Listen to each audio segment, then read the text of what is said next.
ইসলামী আন্দোলন বাংলাদেশের আমির পীর সাহেব চরমোনাই মনোনীত সংসদ সদস্য পদপ্রার্থী নারায়ণগঞ্জ 3 সোনারগাঁও সিদ্ধিরগঞ্জ আসনে এবার মাঠে থাকবেন ইসলামী আন্দোলন বাংলাদেশের কেন্দ্রীয় আন্তর্জাতিক বিষয় উপদেষ্টা এবং সাবেক সৌদি আরবের বাংলাদেশি রাষ্ট্রদূত ও বিশিষ্ট সমাজসেবক আলহাজ মোহাম্মদ গোলাম মুর্শি।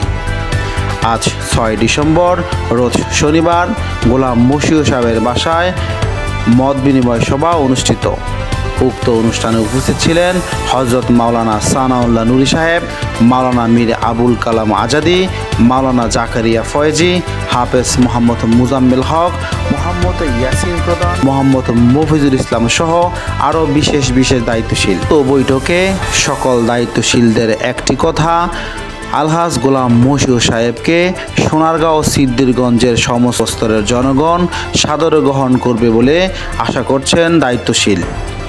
MKS মহিউদ্দিন, সময়ের আহ্বান, সোনারগাঁ।